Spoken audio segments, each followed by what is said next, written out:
Hey, what is up, guys, and welcome back to Predatory Exotics. So, we are starting off 2025 with a long overdue reptile room tour. We haven't done one of these in about a year, I want to say. About a year. Too long. Anyways, we wanted to show you guys what's new for 2025 with us. Yes, we got so many new species, and now we're representing a lot of the different reptiles and amphibians that you can find in the pet trade. So we've got some brand new frogs and toads, as well as some new pythons, boas, and some new lizards as well. So got a really diverse collection to show you. So we hope you guys do enjoy it. Don't forget to leave a like on the video. Don't forget to comment down below if you guys are wanting any more information on any of the reptiles you see here today on this video, because each one's going to be about 30 to 60 seconds because of how many there is. Yes. So without wasting any time, let's get into the video.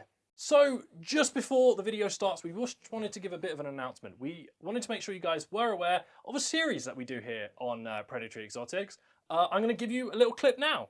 Hey, what is up, guys, and welcome back to Predatory Exotics. Gordy, what is it? This is mental! What is it? Yes, he's got it. I got it. Oh my god.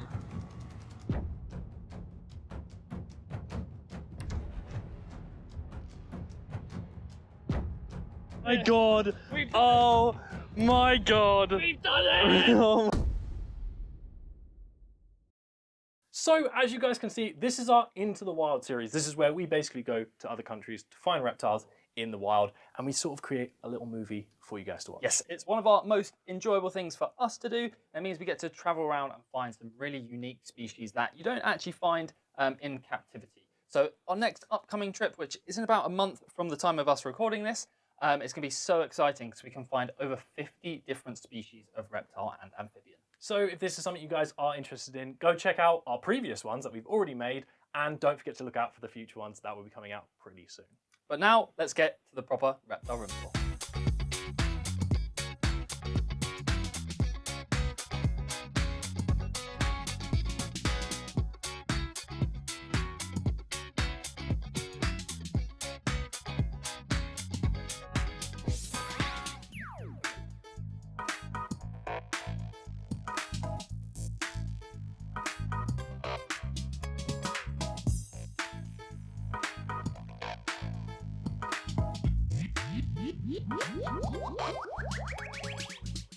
So guys, we're going to start off with all of our new animals because we think that's probably going to be the coolest part of this video because we really want to show them off to you guys. So we're going to start off with our European green toad. Now I'm going to go ahead and just get this guy out and then we can talk a bit more about him.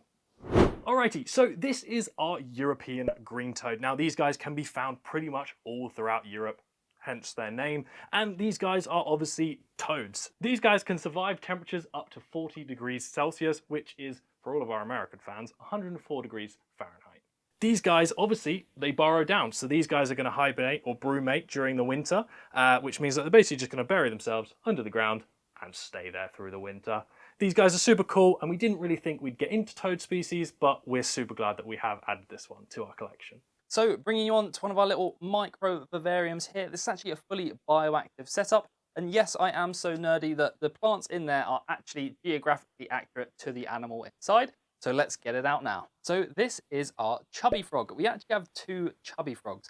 And they're basically a fat frog. I'm not being rude calling it a chubby frog. So they're basically sit and wait predators. They'll sit inside the soil during the day, during those hotter temperatures, wait for the cooler nights to come out, and they'll catch loads of different bugs. Also call them the banded bullfrog. As you can see, they've got these two really nice orange stripes on them. They're really fantastic small species, a really awesome little desktop species as well, and something we've come to love over the last couple of months. So we'll put our chubby frog back. This is basically a slice of the Southeast Asian rainforest where they come from. They're found in Vietnam, Thailand, Myanmar, and a really tropical area. And like I said, made it nice and accurate. So moving on, for any of you New Caledonian gecko lovers, this is the gargoyle gecko. Now this is probably a species that you have seen around and about. It is kind of like the bigger Cresty's cousin. For anyone who's wondering, these guys come from New Caledonia. They live actually a little more higher up in the tree section than crested geckos do, which is a little cool fact about them.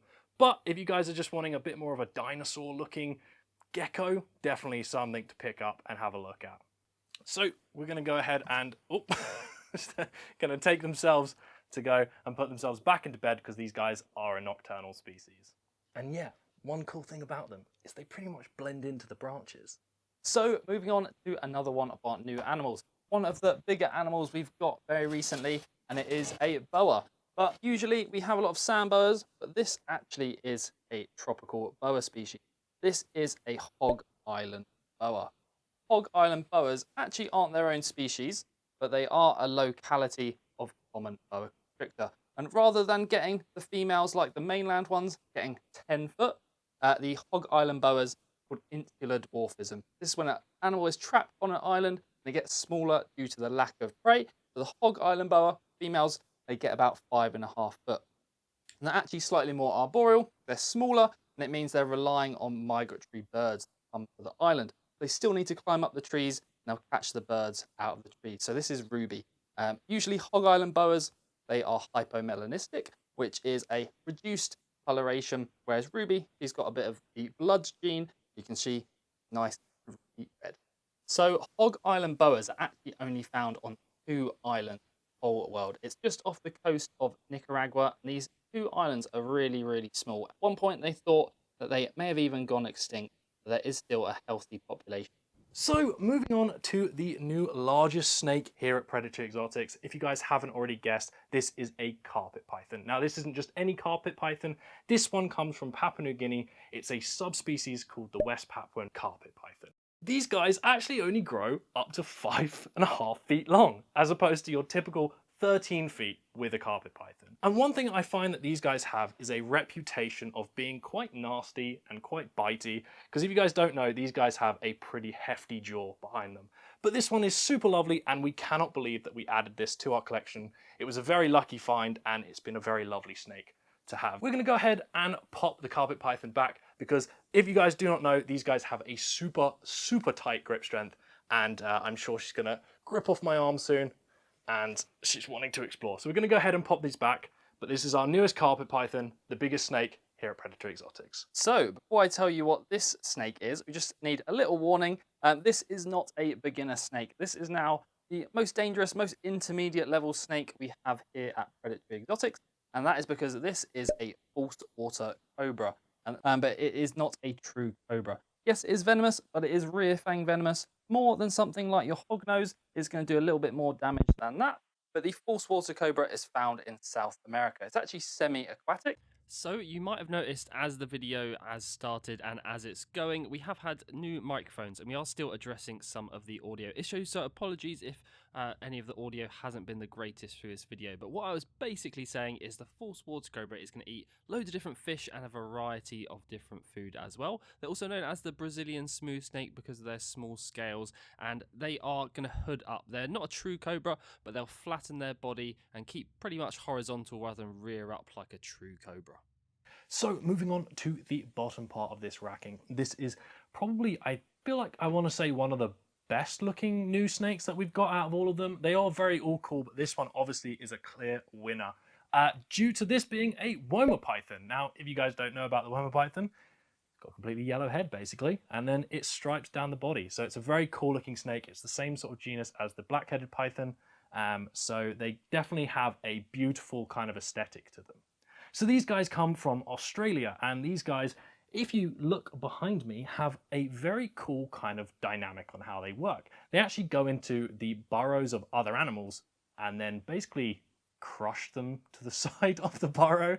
It's a bit intense for a snake compared to kind of every other way that a snake kills it, but they'll basically just crush them against the side of the wall. So obviously one difference about this is they are a python, so they are missing those pits, as opposed to the carpet python, which you probably did see the pits on.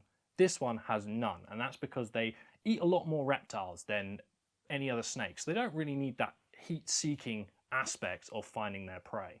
So, like I said, these guys come from Australia.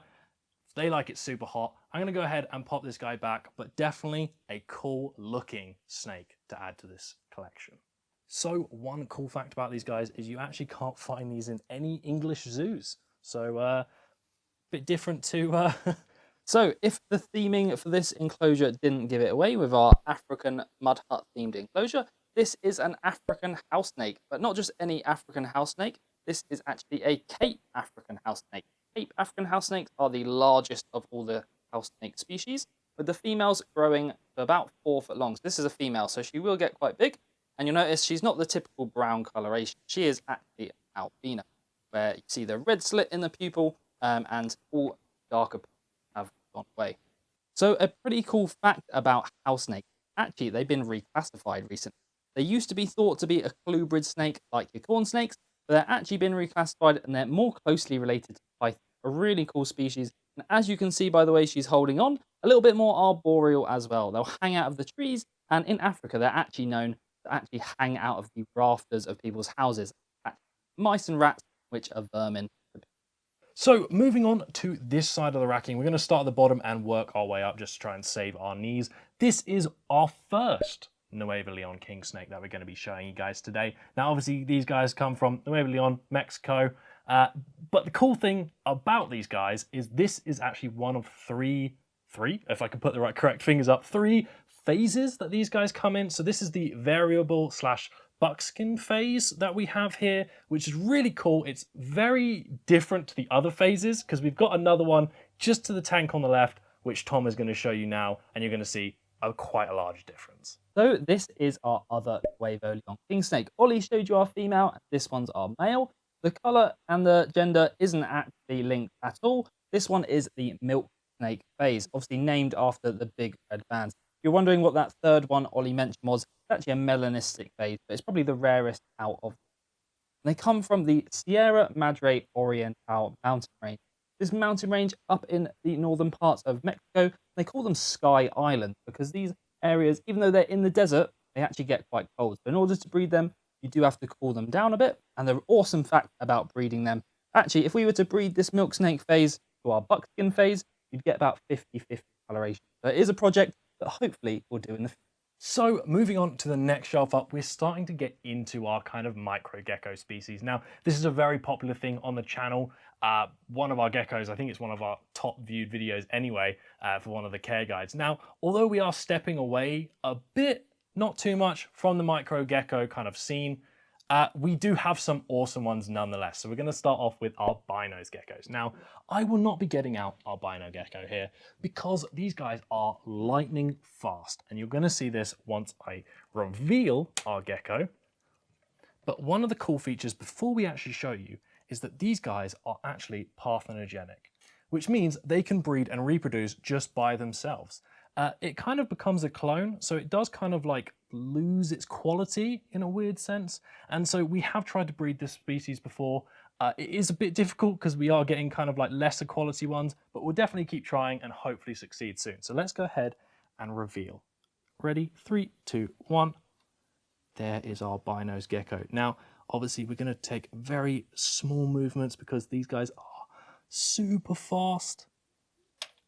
And there we go. We're actually able to get a great shot of our binos gecko, which is super cool because these guys normally bolt at the smallest sight of us, but it seems like this guy's playing ball for the camera today. So we're going to go ahead and cover them back up so we don't disturb them too much. And it's already gone.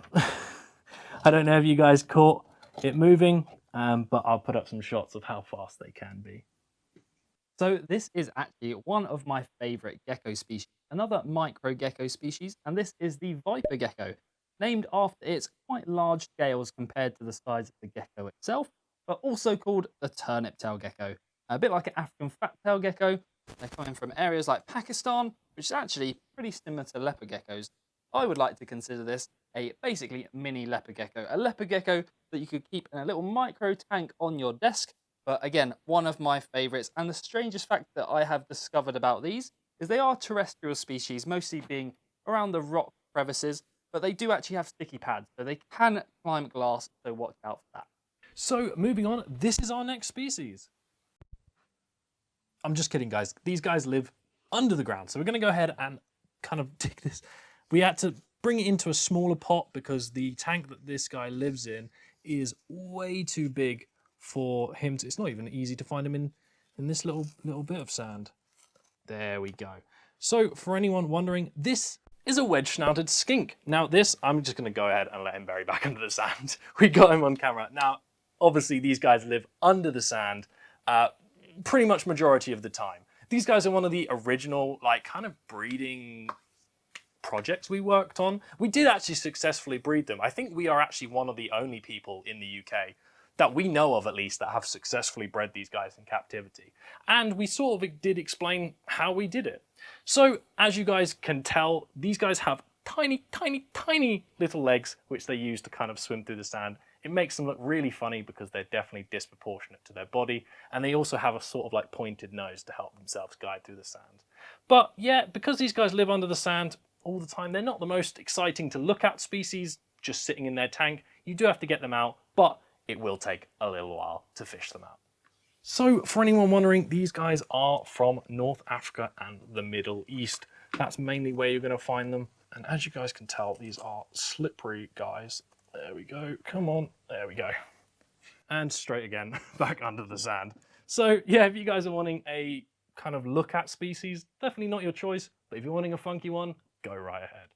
So this is another one of our micro gecko species. This one is actually Stenodactylus stenodactylus. They have so many common names that we tend to use the Latin. They're called sand geckos, dwarf geckos, elegant geckos, so many different names. But similar to the wedge-snouted skink, they're from North Africa and the Middle East. And unlike a lot of species, you actually do keep these on straight sand. They are perfected to live on dune ecosystems. A really cool micro gecko species that's nocturnal, and you can actually keep them in groups. Unfortunately, he's the last one out of our group, but we have bred tons of successful generations of these. And like I said, you can keep them in groups with multiple males as well, and that actually does increase the fertility of the group. So guys, we are coming over to, I don't think you guys have actually seen this. This is a super cool project that Tom has worked on. He's basically converted this corner of the room into our own snake rack. It was the other side of the room. So these are our Tartar sandboas. Now, if you guys don't know anything about sandboas, this is actually how you kind of breed them in a weird way. You kind of have to brumate them. It kind of generates more drive for them to mate. And we're hopefully in the new year, kind of when the weather starts to warm up, going to be breeding these guys. So definitely stick around for that because you're not going to want to miss it to see if we are actually successful or not. So back to another one of our new snakes, and this one is a spotted python. And spotted pythons are from Australia. It does seem like we have a lot of Australian snakes now, but spotted pythons are part of the Antirrhacia genus. That is the smallest pythons in the world. So it comprises of the spotted, the children's, the Stimpson's python, and the anthill python. With the anthill python only getting to about 2 feet, the spotted python is going to be about 3.5. But as you can see, gripped on really well. That is because in the wild, they'll actually hang outside of caves and try and catch the bat as they come out each night. A really awesome technique there. And if you get a nice close look, you'll actually see some of the iridescent. A bit like how a rainbow boa has that oil slick sheen to them, spotted pythons have the same thing. So a really awesome small snake. He's going to do me. Ah!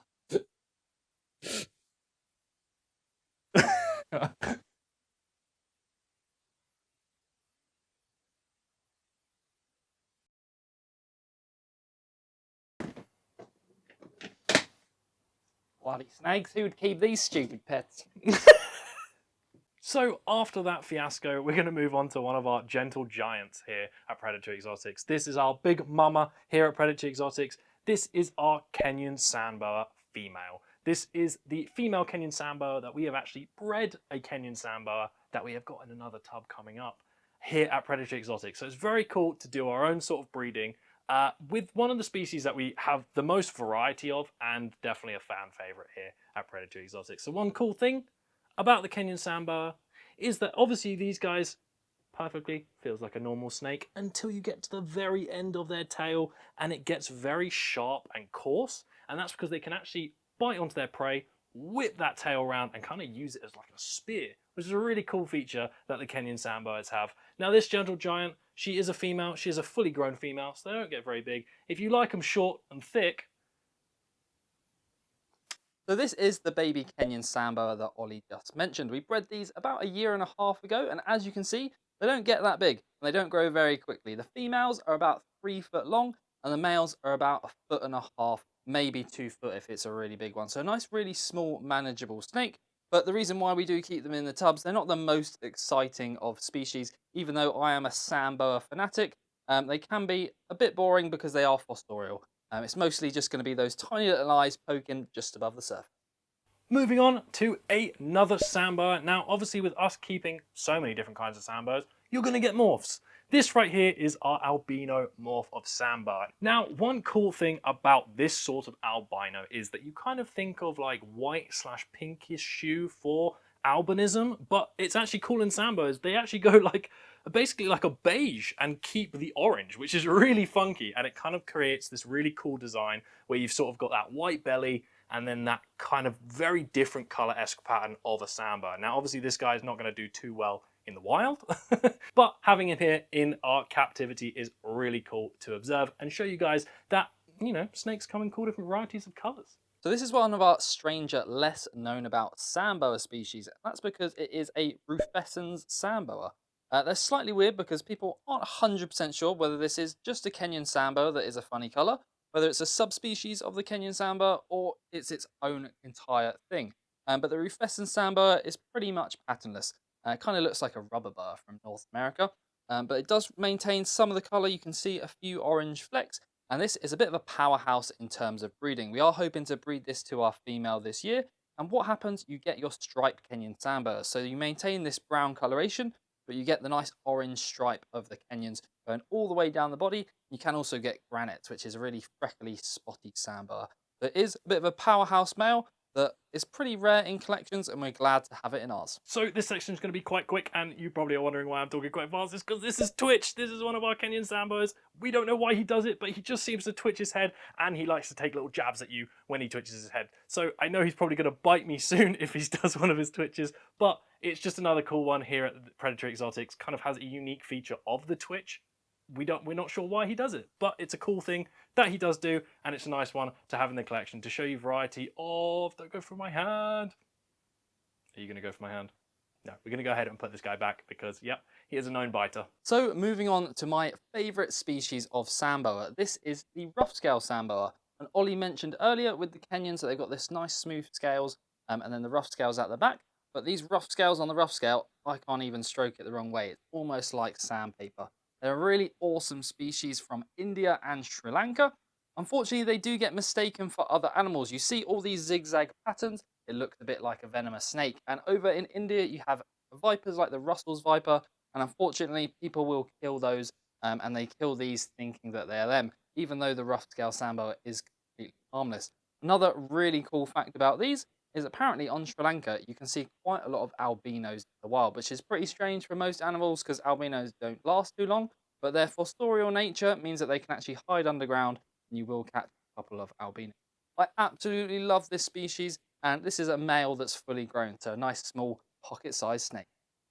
So finishing up our snake rack, it is a completely different species. This is our Western hognose. Now, this is I'd say a fairly kept common one in this kind of reptile community, but we do definitely have a cool variety. So obviously hognose means they've got that little upturned snout on the front of their nose. These guys are all bark, not really much bite, at least from what we've had experience with. I know probably people do have some angry ones and they're probably typing in the comments right now, but this guy will hiss and hiss, but no bite. This guy is a gentle giant. He tries to seem big and seem all scary, but he's not. Now, the cool thing we actually have on our variety of Western hognose is that it's actually het for pastel pink. Now, I personally think in some lights you can in fact see that this guy does have some pinkish hue to it, but it would be very cool to produce a full pastel pink offspring to kind of properly show you guys the color. We don't have any current plans for breeding any hognoses, but it's definitely a cool variety to have in the collection and kind of show you guys a completely different snake to kind of any of the other ones that we do keep. So unfortunately, one of the animals that you're not actually going to see in this reptile room tour, as he's literally woken up today as of filming this video, is Norris the Greek tortoise. He is one of the OGs on the channel. He's been around since before this channel even started. He's older than me. Yes, he is an old boy, but not for him. He's only about 20, 25 plus, whereas he could live to 80 to 100 years. So he is an awesome addition, but we're going to let him wake up and then hopefully you'll see him in the next reptile room tour. So that is the end of the reptile room tour. My God, there are so many animals that we have added into this room tour since last year. Yes, we have so many different new animals. Hopefully it's nice and diverse for you. We're not just keeping the arid stuff that I like to keep. We do now have some really awesome tropical, bioactive and naturalistic tanks as well. So don't forget to leave a like on this video if you did enjoy it and comment down below. And don't forget to subscribe because we've got some upcoming other stuff. Not just that Into the Wild series that we previewed and showed you at the start of the video. We've got a brand new series coming this year, which is going to be alternatives to the common animals you see in the pet trade. As you might have noticed with some of the animals like our gargoyle gecko, we've got some really good alternatives to the common ones kept in captivity. This just wants to bring a bit more diversity and range, or at least options that you guys might not wonder. We did that series of what to put in the tank, Yes. and we're just kind of hoping this will kind of tie hand in hand, really. So we hope you enjoyed the reptile room tour. Apologies for the delay in getting it out, but we'll see you in the next one. Bye guys.